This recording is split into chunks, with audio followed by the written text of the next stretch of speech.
Então vamos abrir em Mateus 4, 1. Mateus 4, 1.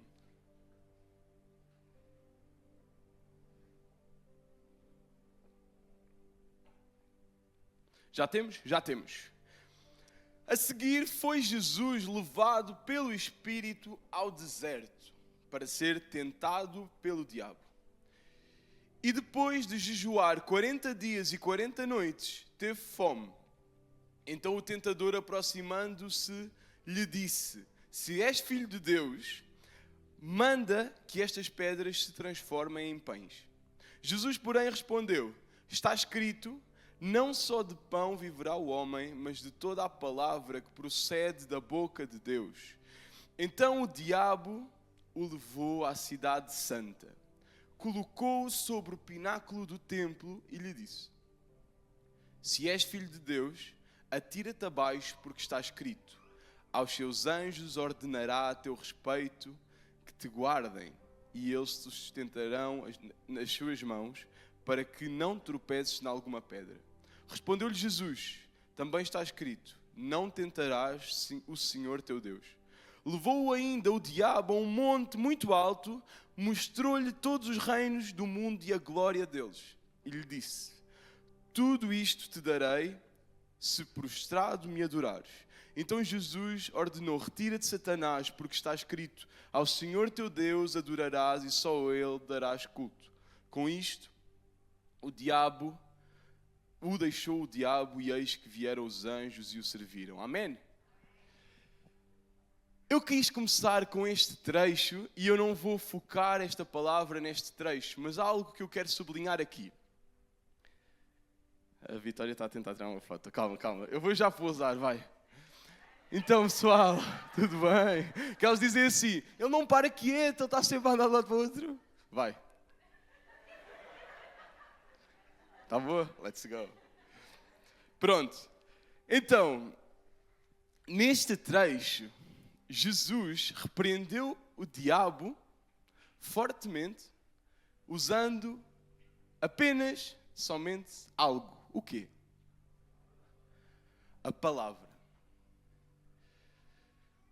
Jesus, em toda a sua caminhada, usou a palavra para ensino, repreensão, direção, direcionamento. Amém? E é sobre isso que eu hoje quero falar um pouco aqui hoje. Qual é o papel que a palavra tem tido na nossa vida? E a questão é, muitas das vezes nós consideramos a Bíblia e a leitura bíblica como se fosse algo complementar à nossa caminhada. Como se fosse algo que é uma disciplina, e às vezes até caímos no erro de perspectivar como se fosse algo natural. Ou seja, a palavra serve para eu aumentar o meu conhecimento acerca de Deus. Só isso, né? Mas a verdade é que a palavra, ela é um ponto fundamental da nossa fé e deve ser um pilar fundamental da nossa fé. Amém? Vocês creem nisso? Então vamos decorrer um pouco e eu vou argumentar-vos porque é que eu acho e porque é que a palavra deve ser um fundamento da nossa fé. Amém? Estão comigo? Então, não sei se vocês já ouviram falar acerca da... Aliás, o título da minha palavra, que eu fiquei orgulhoso com este título, que parece inteligente, mas não é nada demais. O título da minha palavra será Sola Scriptura. Em latim, se não entenderam, é somente as Escrituras. Já tinham ouvido falar sobre isso? Este termo, ele foi popularizado no meio e dentre os teólogos protestantes, mas baseou-se essencialmente nos fundamentos da Reforma Protestante. Vocês já ouviram falar sobre isso? Sabem o quão importante é que nós conheçamos a nossa fé? Muitas das vezes nós estamos aqui em modo piloto automático e não sabemos porque é que estamos aqui. Eu arrisco a dizer, não aqui, na MC Torres Vedras isso não acontece, mas se perguntássemos, se calhar, aos membros da comunidade cristã, evangélica ou protestante, olha, porquê é que tu és evangélico ou protestante? Porquê é que não és católico? Qual é que é a diferença? Porque eles adoram os santos, né? Só isso. Porque um católico vai defender, não, nós não adoramos santos, nós veneramos, é diferente. É verdade, eles vão dizer isso. Eles não vão dizer que adoram santos, sabem disso, né? Eles também sabem que isso é errado. Esse ponto é raso. Muitas das vezes nós não sabemos. Estamos no modo automático. Então, hoje em dia, existem 5 fundamentos essenciais à nossa fé, que são chamados das 5 solas. Já ouviram falar sobre isso? As 5 solas. Quais são? Está ali, uma figurinha do Martinho Lutero. O meu pai fica a gozar comigo que a minha palavra é uma aula. Então eu vou começar a pôr imagens e vídeos que é para animar mais. Então, destes fundamentos nós temos sola fide, que é somente a fé. A justificação diante de Deus acontece apenas pela fé, não por obras ou méritos humanos. Concordam? Ok, então para já estou no sítio certo. Sola gratia, somente a graça. A salvação é a iniciativa totalmente de Deus, não do esforço humano. Concordam? Ok, boa. Solus Christus. Desculpem o meu latim, está um bocado enferrujado, já não falo há um tempo. Somente Cristo. Jesus Cristo é o único mediador entre Deus e os homens. Concordam também? Amém? Soli Deo glória. Glória somente a Deus. Toda a glória da salvação pertence somente a Deus, não a pessoas ou instituições. Concordam também? Boa. E por fim, mas não menos importante, na verdade foi um dos fundamentos que mais caracterizou a Reforma Protestante, foi a sola scriptura. A Bíblia é a autoridade final para a fé e prática cristã. Concordam?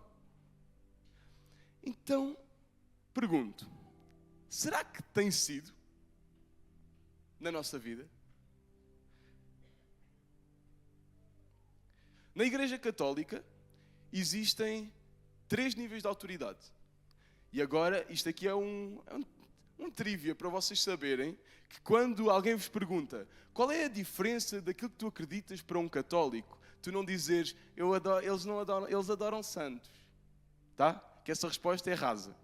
Existem 3 níveis e qualitários de autoridade na Igreja Católica. A sua fé assenta em 3 coisas essenciais.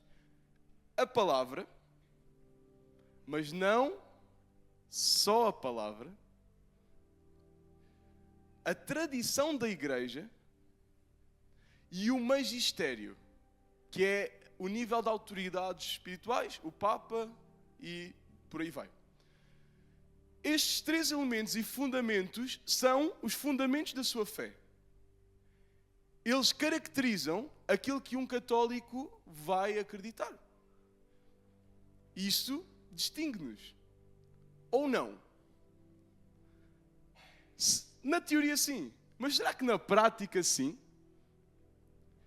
Eu queria que durante este tempo, assim como Deus me confrontou bastante, que nós pudéssemos confrontar a nossa fé e entender, será que eu tenho seguido este fundamento como um fundamento central da minha fé? Será que a palavra tem sido a única e exclusiva autoridade para tudo aquilo que eu faço correlacionado à minha fé?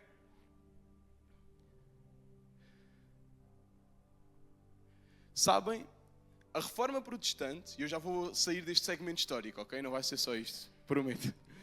A Reforma Protestante, ela surgiu no século eu ainda sei fazer séculos.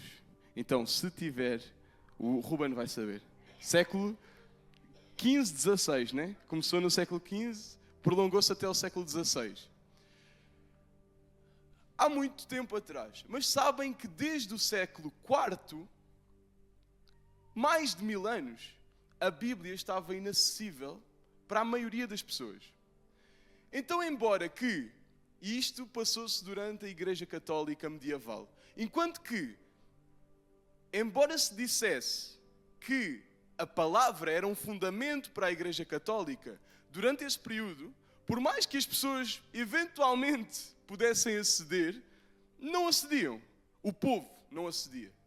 Porque uma Bíblia era muito cara, não havia impressão, então as Bíblias eram transcritas à mão, eram escritas em latim e, a partir do século IV e daí para a frente, o latim começou a cair completamente em desuso, chegando até pouco depois a ser uma língua morta, ou seja, ninguém falava além dos intelectuais. E, além disso, não havia esse incentivo para que as pessoas fossem procurar. Ok? Então a verdade é que, nesse contexto, a Igreja Católica ela cresceu muito. Embora que na teoria, na palavra, o povo, o que chegava ao povo, era a tradição da Igreja e aquilo que as suas autoridades espirituais diziam que era para fazer. E como sabem, passaram por uma fase complexa. Algumas heresias surgiram, que graças a Deus hoje estão terminadas. Por exemplo, o período da Inquisição, em que se matavam pessoas que não perseguiam a sua fé. Porquê que o povo seguiu isso? Porquê? Porquê que acham que o povo cristão aceitou essa prática? A maioria das pessoas aceitava, né? Tipo, senão não acontecia. Porquê? Porque eles não tinham acesso à palavra. Eles não sabiam o que estava escrito. Vocês conseguem perceber a importância de nós termos um ponto que centra e concentra o fundamento daquilo que nós acreditamos? Porque senão fica plástico. Senão pode variar. Senão a nossa fé não pode ser um firme fundamento em algo que muda. Percebem o que eu estou a dizer? Amém. Amém. Deixa só ver. Eu acho que o segmento histórico acabou. Eu prometo. Eu ouvi a citação de um católico a dizer que... acho que foi num contexto de um debate entre um teólogo protestante e um católico. E enquanto que, após o protestante ter falado que a Escritura era o seu fundamento central, o católico responde algo do género: temos a fé suprema na Igreja, não na palavra. Pode até parecer bonito, né? Eu tenho fé na Igreja, no corpo de Cristo. É pena é que não é bíblico. É o único detalhe. Porque a Igreja é composta por homens. E os homens, se forem a unidade central da autoridade, vão mudar e não vão ser constantes. Muitas das vezes vão trazer a sua vontade, o seu entendimento acima. Concordam? Ok. Então eu pergunto, todos concordam que a Bíblia é uma unidade central e fundamental para aquilo que nós estamos aqui a fazer hoje, para esta igreja existir hoje, para a nossa fé? É a unidade central. Concordam com isso? Quem concorda? Levantem a mão. Quem concorda com o que eu disse? Continua. Então, e daqui permanece com a mão levantada. Levantem a mão, por favor. Quem concorda comigo? Se não concordarem, não levantem. Quem de vós permaneça com a mão levantada se já leram a Bíblia toda? Ixi, baixem todos.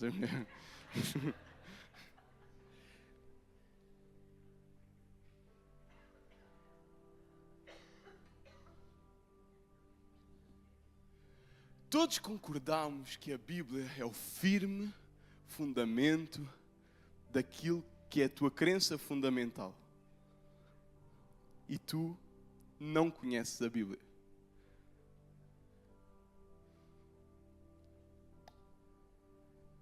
Segundo Timóteo 3, 14. 2 Timóteo 3, 14. Yeah.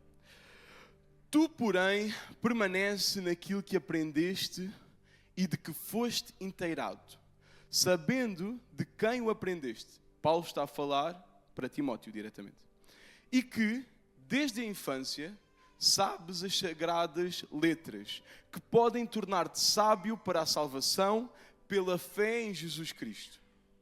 Toda a Escritura é inspirada por Deus e útil para o ensino, para a repreensão, para a correção, para a educação na justiça, a fim de que o homem de Deus seja perfeito e perfeitamente habilitado para toda a obra. Amém? Que texto profundo. E sabem, não foi à toa que eu peguei em Timóteo, porque nós hoje vamos decorrer bastante sobre as cartas de Paulo, porque Paulo, ele acentuou muito esta importância. E nós já vamos falar de alguns contextos aqui. Coisas que se dizem por aí, né? Mas até o diabo crê na Bíblia. E eu pergunto, o diabo crê na Bíblia? Acham? Então porquê que ele é o diabo? Muitos dizem, há muitas pessoas que creem na Bíblia, mas que não são salvas. Acham que isso é verdade? É possível crer na Bíblia e não ser salvo? Porquê? Como assim? É eventualmente possível conhecer a Bíblia e não ser salvo. Mas crer na Bíblia e não ser salvo é impossível. Neste trecho de Timóteo, Paulo faz-nos exatamente essa correlação. A fé e a consequente salvação é indissociável, não se separa da Bíblia, de conhecer a palavra. Quem crê e conhece a palavra tem fé, é uma consequência. Não tem como. E a outra pergunta que se coloca, e esta é forte, ok? A anterior é mais fraquinha, mas esta é forte. Mas afinal, a Bíblia é assim tão fiável? Então vamos fazer um exercício, ok? Vocês estão a pregar o Evangelho. E estão a pregar o Evangelho para alguém, aqueles complicados, estão a ver? Que tu dizes, que não basta dizeres que Jesus ama. Eles depois querem saber mais coisas e depois nós ficamos complicados que não sabemos bem responder. Estão a ver esses? Então, e essa pergunta, vocês estão a pregar o Evangelho para essa pessoa, e uma pessoa faz-vos então a pergunta. Tenho a certeza, ou a afirmação, né? Não é uma pergunta, desculpem. Tenho a certeza que a palavra já foi alterada, porque já passou por muitos homens, é um livro, está associado a uma instituição religiosa que por muito tempo foi corrompida. Portanto, eu tenho a plena certeza que a Bíblia não é fiel àquilo que foi escrito por Paulo e antes. Alguém vos diz isto? E agora? Vocês vão dizer, pois. Mas Jesus ama-te.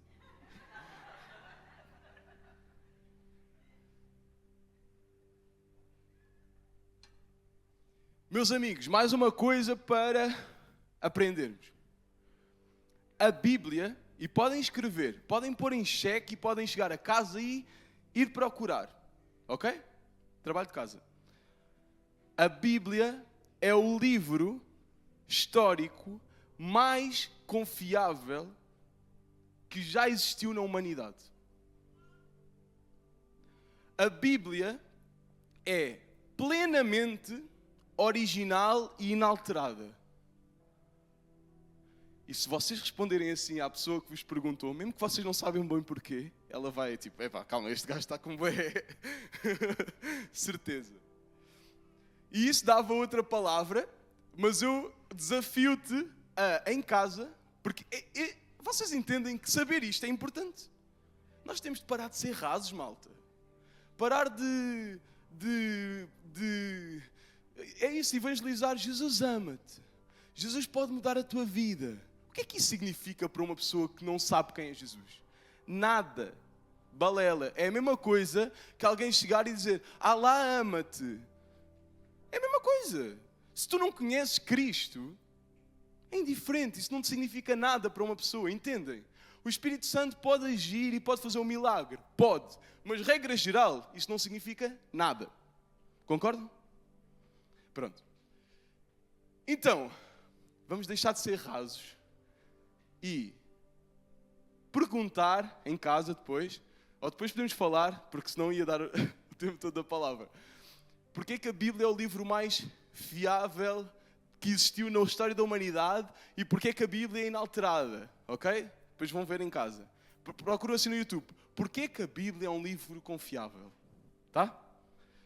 Posso-vos dar 3 pontos essenciais e fundamentos que justificam isto. A Bíblia é muito certeira historicamente. Todos os acontecimentos históricos que estão descritos na Bíblia, eles já foram comprovados que aconteceram. Inclusive, existem alguns acontecimentos históricos que estão descritos na Bíblia e que antigamente eram negados. Diziam, não, isto não aconteceu, isto foi impossível. E que depois, posteriormente, se descobriu, afinal aquele povo que a Bíblia descreve naquela altura, que nós achávamos que não existia, afinal existiu. Ok? Então, primeira coisa, comprovação factual histórica. Segunda coisa, rigor absoluto nas cópias. Sabem como é que a Bíblia foi passada até hoje? Sabem que não haviam impressoras, né? Antigamente, na altura de Jesus. As Bíblias eram copiadas por copistas e muitas das vezes poderiam demorar mais de anos, vários anos a escrever, dependendo do tamanho e do detalhe estético, né? E a questão é, de longe, vocês sabem todos aqueles livros que nós damos na escola, históricos mesmo, tipo livros académicos, tipo, tanto dos filósofos gregos, etc. Sabem? Que nós, cientificamente, consideramos como factuais.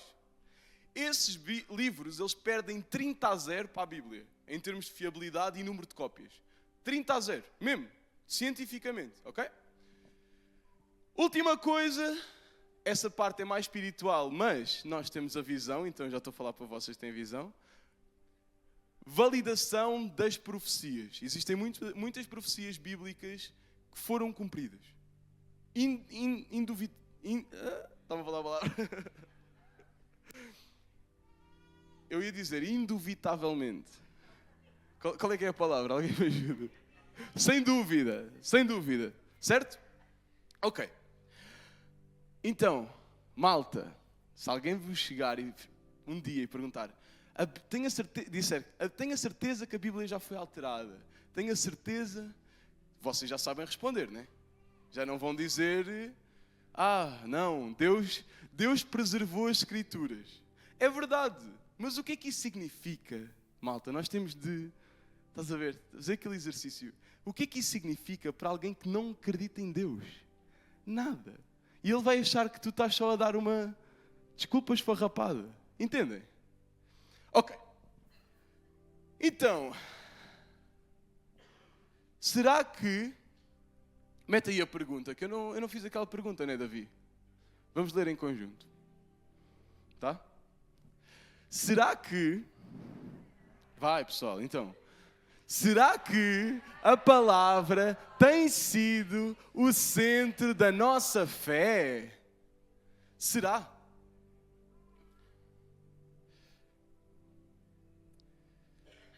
Será que a palavra tem sido o centro da nossa fé?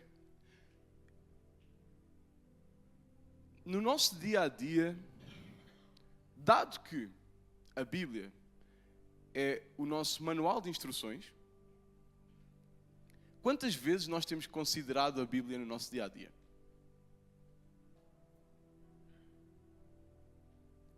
Ou será que ultimamente as decisões que tu tens tomado na tua vida, em qualquer área, têm sido mais, eu senti paz? Ou eu fui falar com o meu discipulador e ele encorajou-me. Isso é importante, não estou a descurar isso. Mas será que a tua pergunta primária é, isto é bíblico? O que é que a Bíblia diz sobre isto?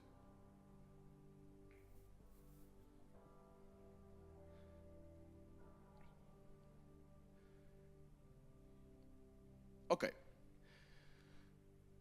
Então, eu queria decorrer sobre algumas consequências que acontecem quando a Bíblia se torna o nosso maior fundamento. Ok? O que é que acontece quando a Bíblia se torna central para a igreja? Amém? Primeira coisa que eu queria falar. Unificação do corpo. E hoje eu quero falar um pouco acerca das cartas de Paulo. Porque Paulo, ele teve um papel muito importante. Olha, outra pergunta trivial, que se alguém te perguntar, porque Paulo é meio polémico, não sei se vocês sabem. O pessoal ateu, mais progressista, não gosta muito de Paulo. Porque Paulo, ele é reto. E ele teve de vir esclarecer algumas coisas que, para quem não gosta muito dos valores cristãos, entra ali um bocado em conflito. Ok? Então, se alguém te perguntar assim, então, mas qual é que foi o papel de Paulo? O que é que Paulo fez? Tu sabes responder. Paulo escreveu muitos livros na Bíblia, foi uma pessoa muito abençoada. Em nome de Jesus. Glória. Amém. Eu não vou falar em detalhe, mas Paulo ele viveu logo após a morte de Jesus.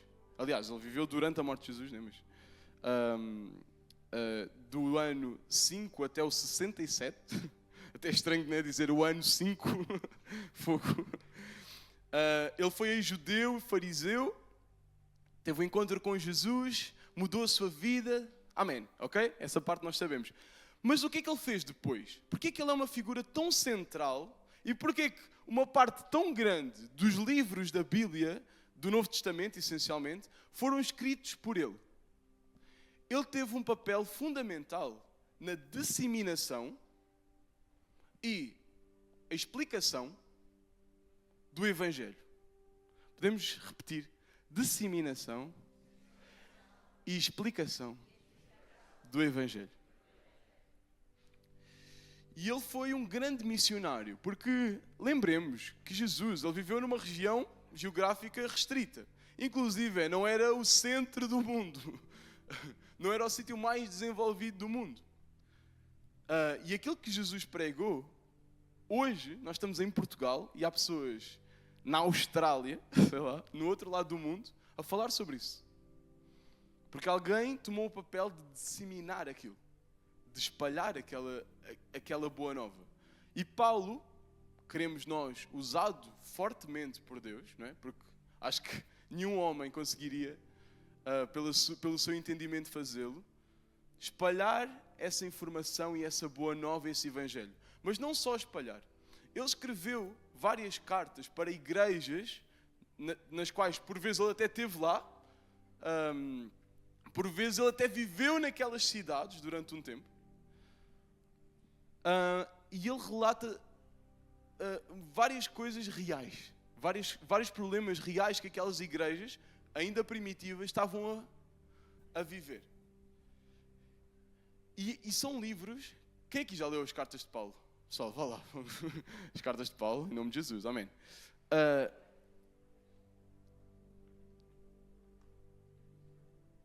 eles são livros fáceis de ler, concordam? São livros práticos, que nos trazem dicas práticas, interpretações boas para o Evangelho. Porque ele estava a falar para pessoas como nós, eventualmente. Para pessoas que viviam os problemas que nós estamos a viver, que tinham as dúvidas que nós temos. E por isso é tão útil nós olharmos para isso. Então, dentre estes pontos, eu vou tocar um pouco nas cartas de Paulo, porque eu sinto exatamente isso, que ele sublinhou bastante este conceito de sola scriptura, de fortalecer e conferir toda a autoridade à Bíblia no estabelecimento da fé. E é isso. Amém? Unificação do corpo. E este ponto é interessante, ok? Porque é claro que Paulo ele tem uma forte... É engraçado, porque hoje, vocês consideram que estamos a viver numa época em que a igreja está dividida ou não? Sim? Alguém considera? Sim? Pronto. E é engraçado, porque naquela altura, por mais que nós pensemos, não, a igreja estava no início, estavam todos juntos e unidos em fé, como nós cantamos. Mas a verdade é que não, já logo ali no início, haviam várias separações que Paulo teve de lidar, e isso é engraçado.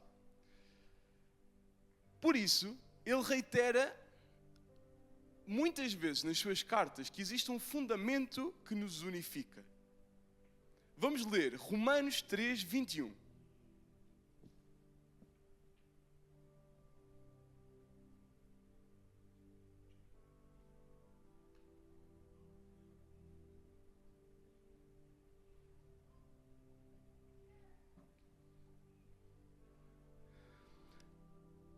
Romanos 3, 21.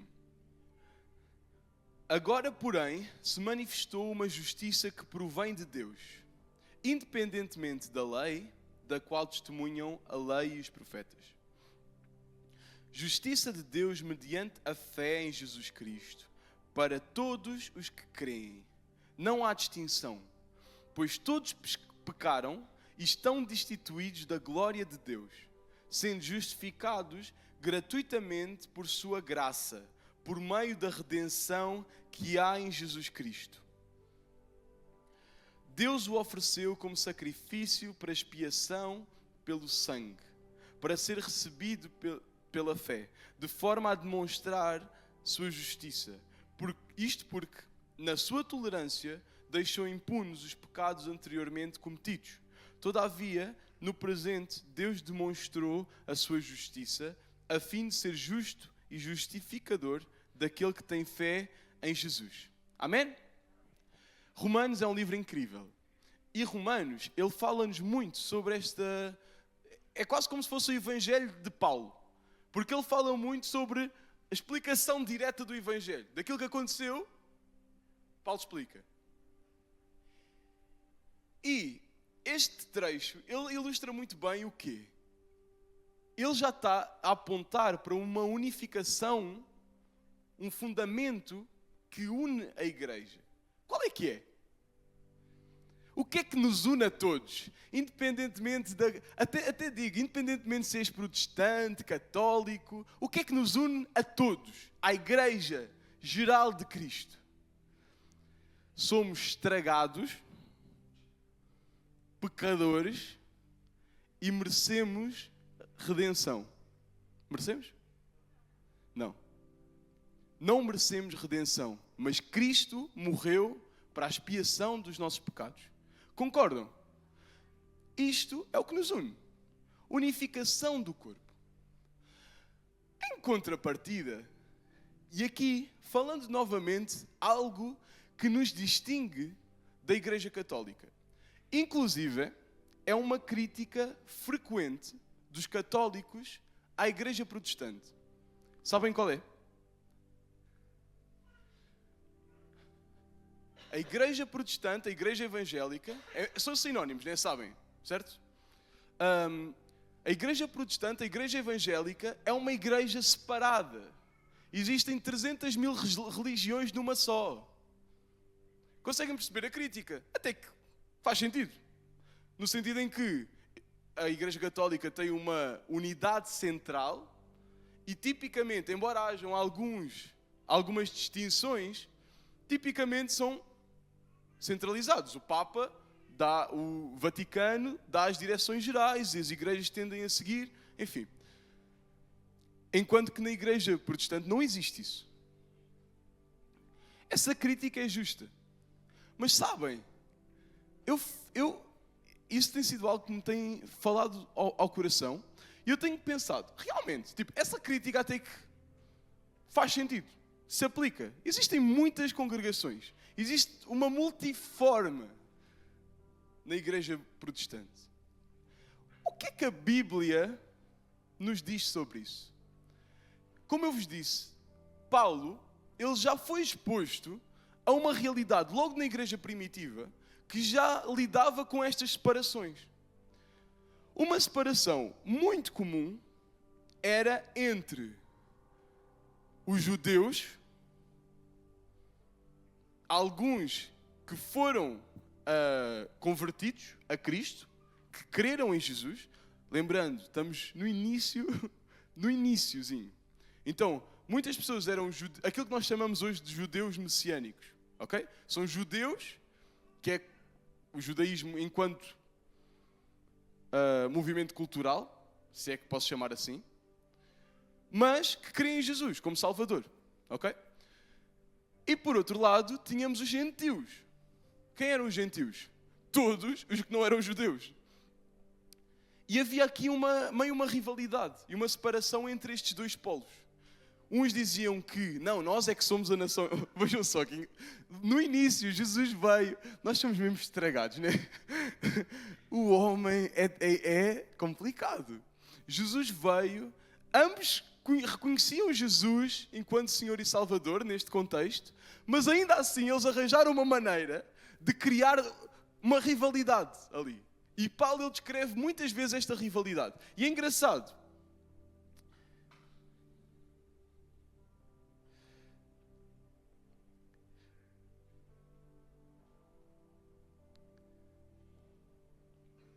Romanos 11, 17. Vamos ler.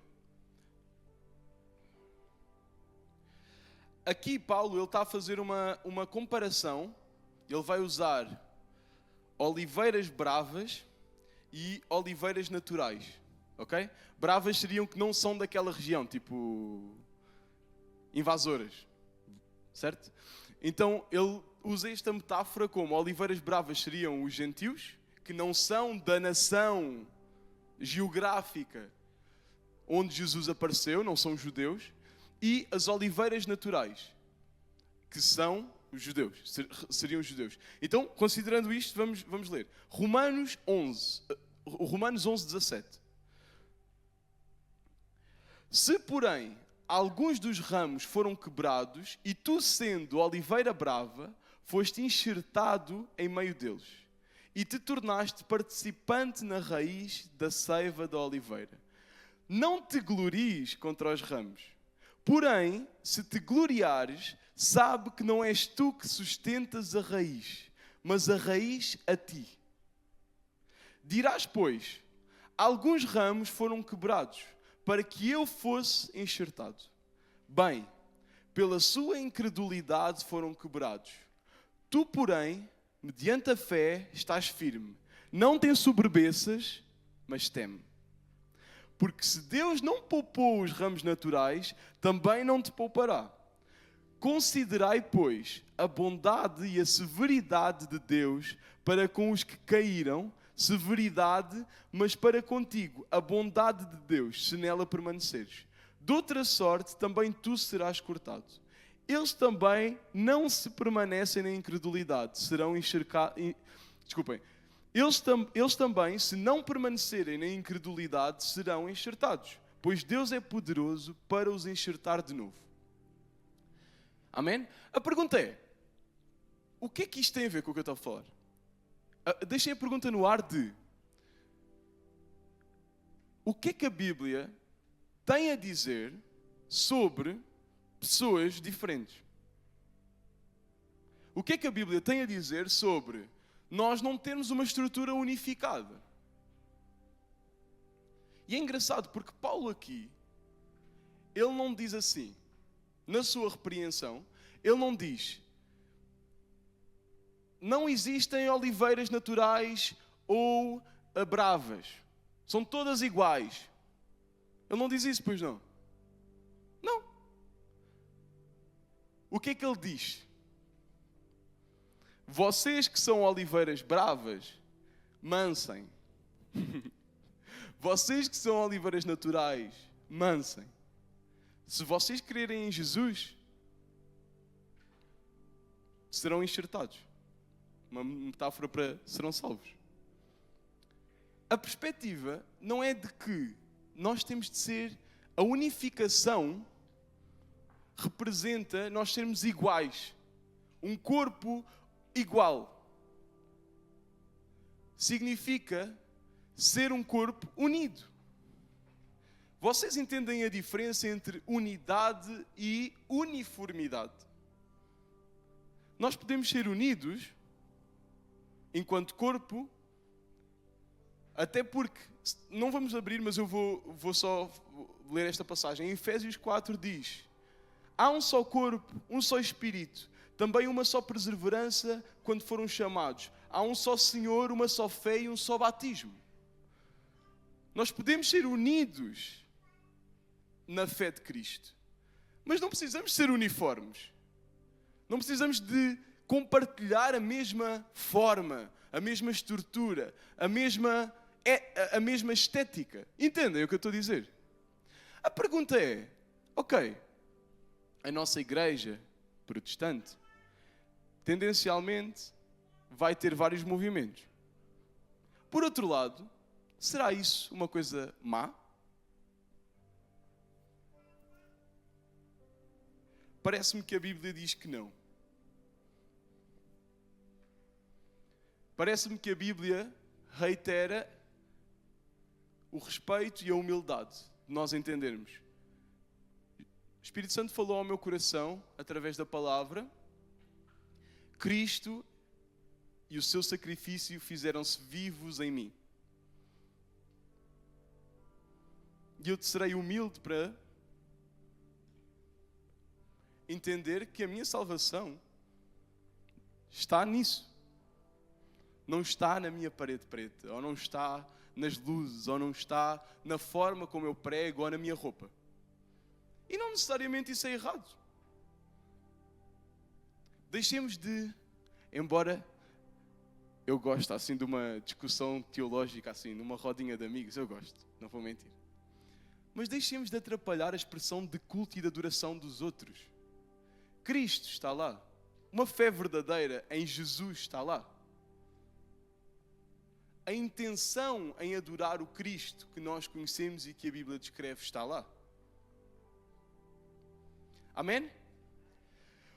Uma igreja fundamentada na palavra é unida. Não uniforme, mas unida. Amém? Que mais?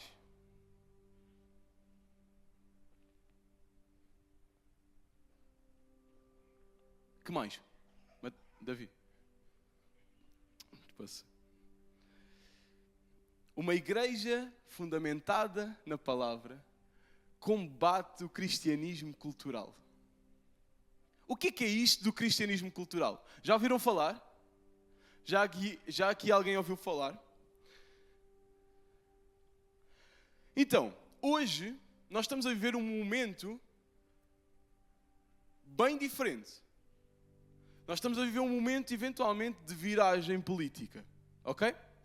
Mas a verdade é que, eu acho que até já falei isto aqui, todos podemos concordar que, além da fé, excluindo a fé, os valores cristãos são os certos. Parece pretenciosa esta afirmação. Vocês concordam? Os valores cristãos são os certos. Porquê? Eu tenho dados. os países mais desenvolvidos e mais bem-sucedidos e com melhor indicadores de qualidade de vida no mundo são os países que foram fundados e que têm na sua Constituição valores cristãos. Assumidamente, nem é tipo arbitrário, é tipo, não, a Bíblia foi usada para definir aquela Constituição. São os países mais bem-sucedidos hoje em dia, ok?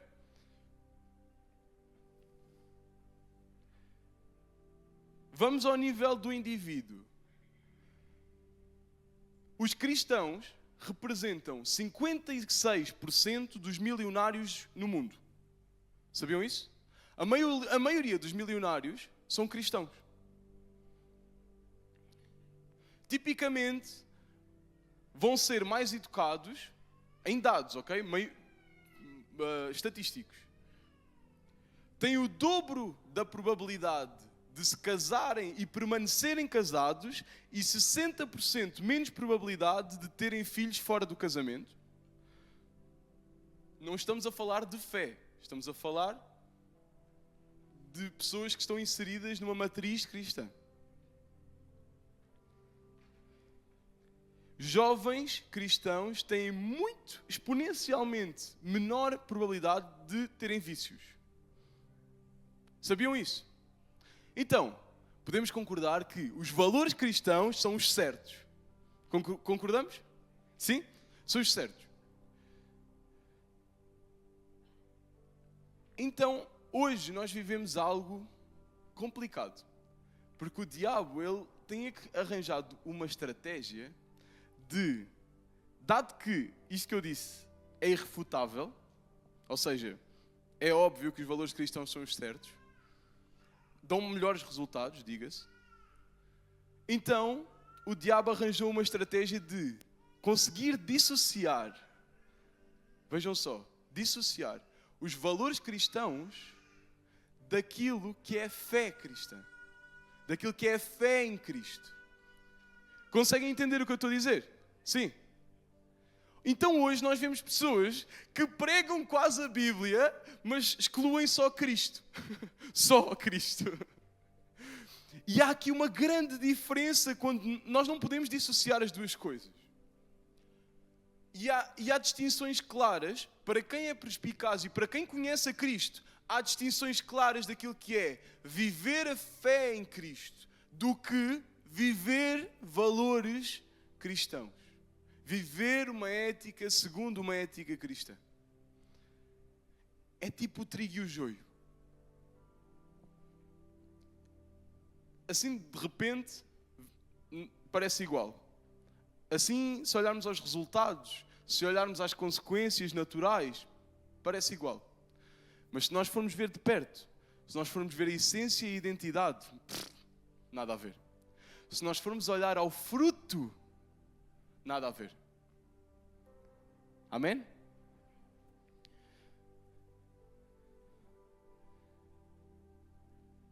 Para poupar tempo, não vamos ler o trecho inteiro, mas Filipenses é uma carta que Paulo escreveu enquanto estava preso. E, incrivelmente, é uma carta que, na minha perspectiva, pelo menos, transmite uma boa vibe. Ou seja, transmite, tipo... Eu não sei, parece que ele está, tipo, leve, está, tipo, alegre. O que parece que ainda parece que não faz sentido, dado o contexto em que foi escrito. Concordam? Em Filipenses, nós temos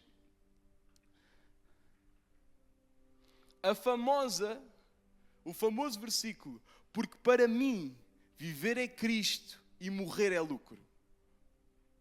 E este conceito é o que distingue perfeitamente o que é viver uma fé cristã ao invés de viver uma ética cristã, ao invés de viver um cristianismo cultural.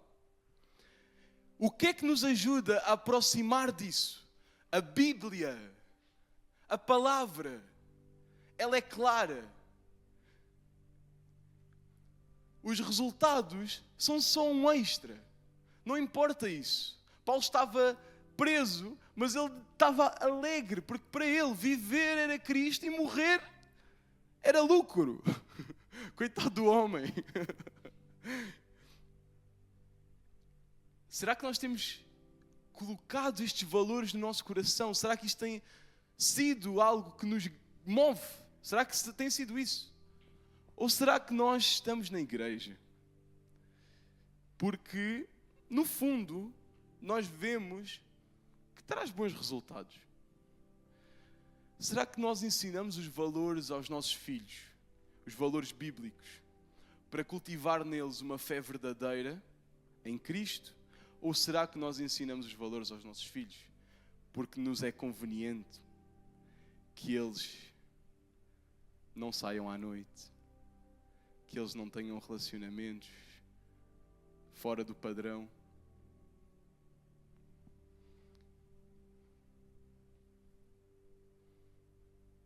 Entendem?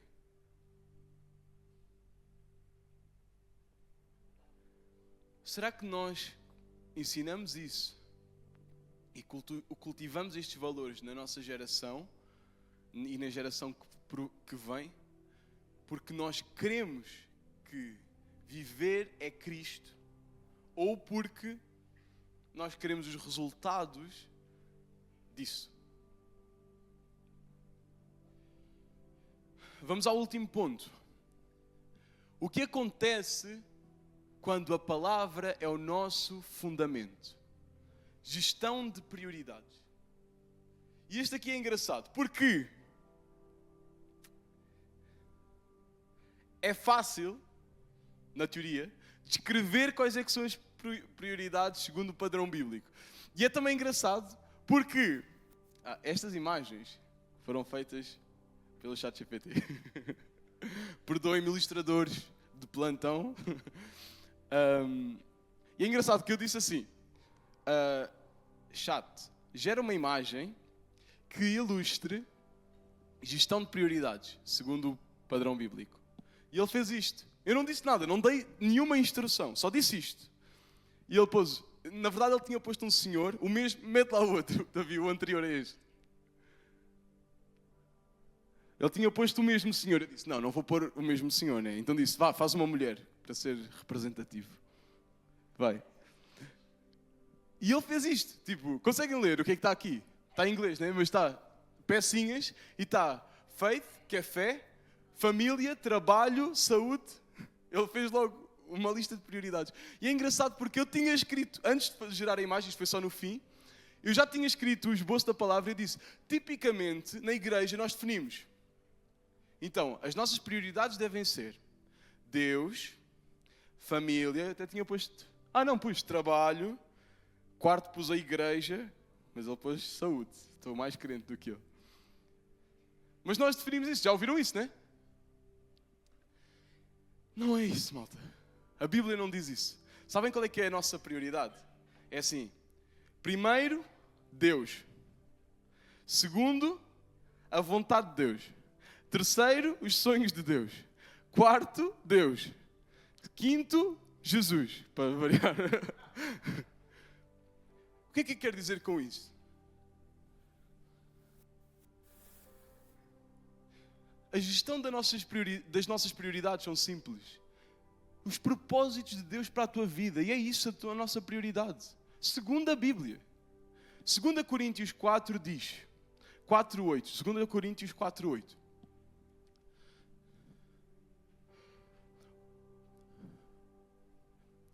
De todos os lados somos pressionados, mas não desanimados. Ficamos perplexos, mas não desesperados. Somos perseguidos, mas não abandonados. Abatidos, mas não destruídos. Já reconhecem? Trazemos sempre no corpo o morrer de Jesus, para que a vida de Jesus também seja revelada no nosso corpo. Pois nós, que estamos vivos, somos sempre entregues à morte por amor a Cristo, para que a vida dele também se revele no nosso corpo mortal. De modo que a morte atua em nós, mas em vocês a vida. Amém? Qual é a tua prioridade? Deus. É isso a minha prioridade, não tem mais. A família. A família é um propósito de Deus. E se não for, eu não vou ter. Mas e os teus estudos? Os meus estudos são um propósito de Deus. Se não forem, e se não tiverem na vontade de Deus, não vão existir. Será que a palavra tem sido real na nossa vida assim?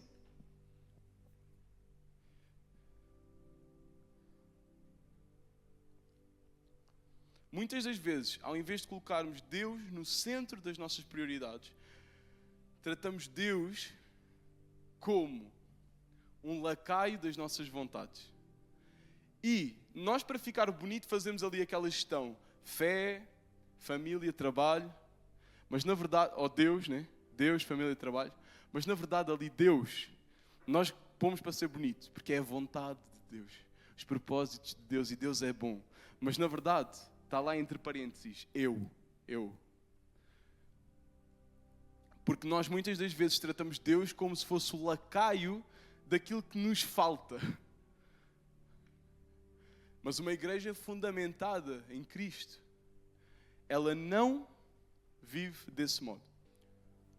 E vamos terminar a analisar estas últimas porções.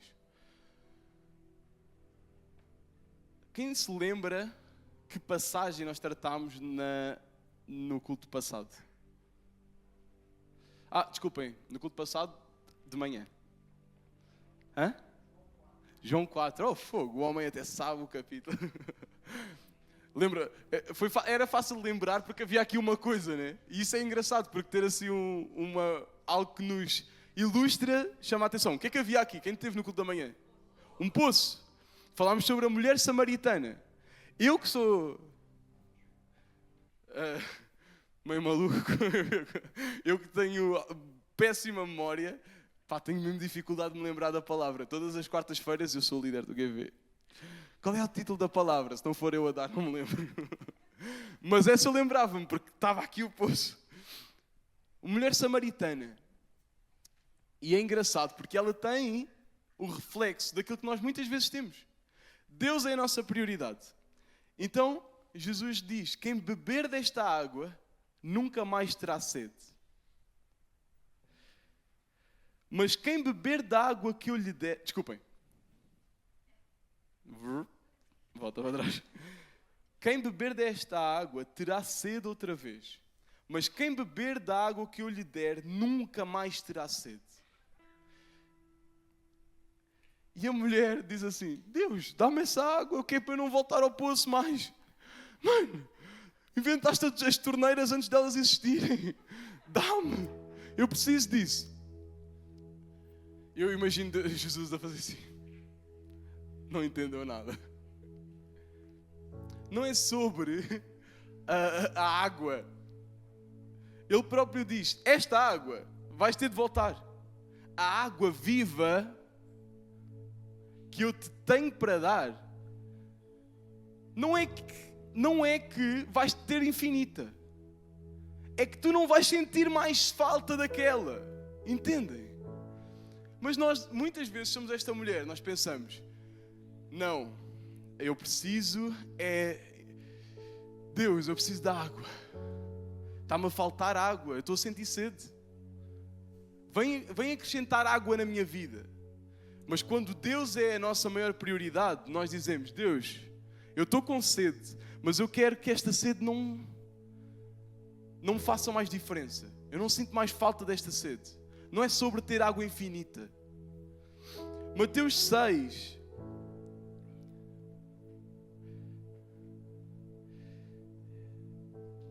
Ele fala sobre aquela passagem poética que Jesus diz: observem as aves do céu, não semeiam nem colhem, nem armazenam os celeiros, contudo o Pai não as alimenta.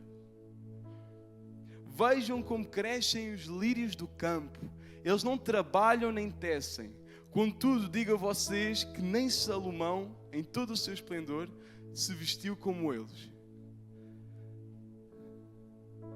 E nós lemos esta parte e pensamos: Deus é bom. Cadê a minha mala da Louis Vuitton? Não é sobre isso, malta, desculpem, não é sobre ter comida infinita e picanha para sempre e roupa bonita sempre, não é sobre isso. Esta passagem, ela fala sobre não se preocupem com o que comemos ou o que bebemos ou os que vestiremos, pois os gentios é que correm atrás dessas coisas. Jesus aqui, ele diz assim, ele não diz, vocês vão ter a melhor roupa do mundo e sempre comida da melhor. Ele diz, quem procura essas coisas são quem não me conhece. Quando eu conheço o Senhor, não sinto mais falta. Isso já não é mais relevante. Dizemos, Filipenses 4 também, Paulo na prisão, ele escreve, tudo posso naquele que me fortalece. Amém? E eu olho para aquele Porsche no stand e digo, tudo posso naquele que me fortalece, em nome de Jesus. Glória a Deus. Só que nós esquecemos de ler o que está antes. Filipenses 4:10. Para nós terminarmos. Alegro-me grandemente no Senhor, porque novamente vocês renovaram o seu interesse por mim. De facto, vocês já se interessavam, mas não tinham oportunidade para demonstrá-lo. Não estou dizendo isso porque seja necessitado, pois aprendi a contentar-me em toda e qualquer circunstância. Sei o que é passar necessidade e sei o que é ter fartura. Aprendi a passar por toda e qualquer situação, seja bem alimentado, seja com fome, tendo muito ou passando necessidade. Tudo posso naquele que me fortalece. Assim muda um bocado o contexto, né? Assim aquela ideia já não se aplica aqui. Será que a palavra do Senhor ela tem sido o centro dos meus dias?